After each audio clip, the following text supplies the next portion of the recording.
32 वर्षांचा प्रदीर्घ अनुभव असलेल्या संगमनेर येथील नयन चष्मावालाला आजच भेट द्या, कारण इथं आहे जिल्ह्यातील पहिलं CNC मशीन.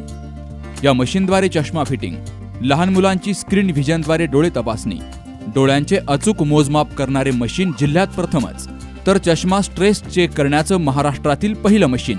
काचबिंदू पूर्व तपासणीसाठी नॉन कॉन्टॅक्ट अत्याधुनिक टोनोमीटर मशीनद्वारे डोळ्यांचे प्रेशर मोजणं आणि मोफत डोळे तपासणी. या ठिकाणी 3D रोबोटिक कॉम्प्युटरद्वारे डोळे तपासणी आणि मायक्रोस्कोपी क्वालिटी कंट्रोल सुविधा. तेव्हा आजच भेट द्या नयन चष्मावाला, जुनी स्टेट बँक जवळ, संगमनेर. 8888 47 27 25 आणि 82 75 92 99 94. 2004 पासून दिलेली सर्व खोटी कुणबी प्रमाणपत्र रद्द करण्याचा कायदा, जातनिहाय जनगणनांचा कायदा आणि रोहिणी आयोगाची अंमलबजावणीचा कायदा करण्यासाठी ओबीसी राजकीय आघाडी 2024 लोकसभा आणि विधानसभा निवडणूक लढवणार असून अहमदनगर दक्षिणची उमेदवारी ज्येष्ठ पत्रकार अशोक सोनवणे हे करणार आहेत. तर शिर्डी मतदारसंघातून डॉक्टर संजय अपरांती हे निवडणूक लढणार आहेत. यांसह महाराष्ट्रातील 48 जागांवर निवडणूक लढवणार असल्याची माहिती पत्रकार परिषदेमध्ये ओबीसी राजकीय आघाडीचे संस्थापक अध्यक्ष प्राध्यापक श्रावण दरे यांनी दिली.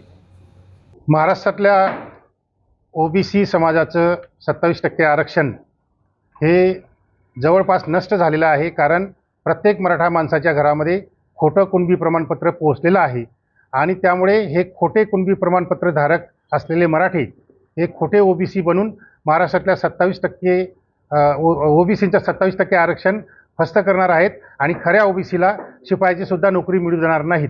म्हणून हे आरक्षण जर वाचवायचं असेल तर ओबीसी पक्ष स्थापन करून निवडणुकांमध्ये उतरून सत्ता हस्तगत केली पाहिजे. या उद्देशाने आम्ही ओबीसी राजकीय आघाडी स्थापन केलेली आहे.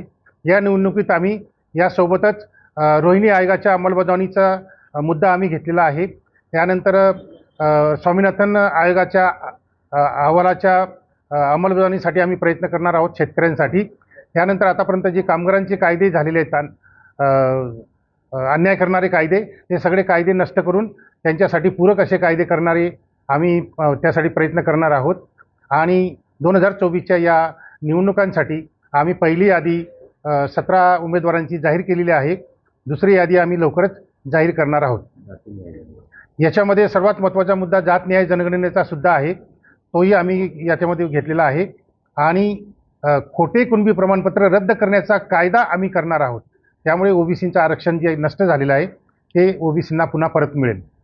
आम्ही अहल्यानगर, अहमदनगर इथे आम्ही अशोक सोनवणे यांची अहिल्यानगर दक्षिण लोकसभा मतदारसंघासाठी निवड केलेली आहे आणि ते या निवडणुकीत यशस्वी होतील अशी आमची अपेक्षा आहे.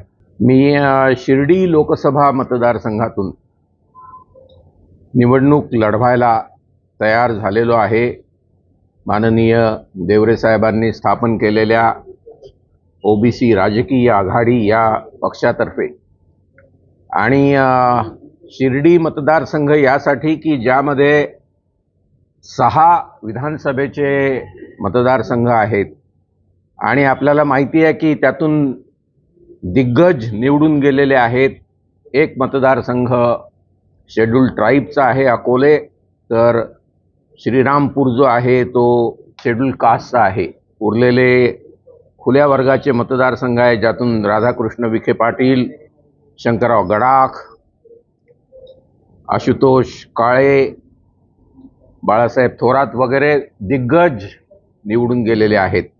या सगळ्यांचा एकत्र मिळून जो शिर्डीचा लोकसभा मतदारसंघ होतो, त्या मतदारसंघाला अतिशय दमदार नेतृत्व देण्याच्या दृष्टिकोनातून मी शिर्डी मतदारसंघाची निवड केलेली आहे. लोकसभेच्या मतदारसंघाची निवड आणि लोकसभेचा खासदार हा जे काही लोकल प्रश्न असतात त्याविषयी विचार तर करतोच, पण त्याहीपेक्षा देशासाठी महत्त्वाच्या बाबी ज्या आहेत त्या बाबींचा सारासार विचार करून त्यात आपल्याला योगदान कसं करता येईल या संदर्भामध्ये त्याचं फार अतिशय महत्त्वाचं असं अनन्यसाधारण महत्त्व असतं. किंबहुना आपण बघितलं की गेल्या 9 वर्षामध्ये जे काही सरकार केंद्रामध्ये आहे त्या केंद्रातल्या सरकारने पूर्णतः राज्यघटना नष्ट कशी करता येईल असं षडयंत्र रचलेलं आहे आणि त्यानुसार एक एक एक एक असे तुकडे राज्यघटनेचे तोडून गिळंकृत करण्याचा प्रयत्न केलेला आहे. तर दुसऱ्या बाजूला भारतामध्ये आता लोकशाही राहिलेली नसून आता ती इलेक्टोरल ऑटोक्रसी म्हणजे निवडणुकीतून आलेली, मतदानातून आलेली अशी ऑटोक्रसी आहे, एकाधिकारशाही आहे, असं रूपांतर झालेलं आहे लोकशाहीचं.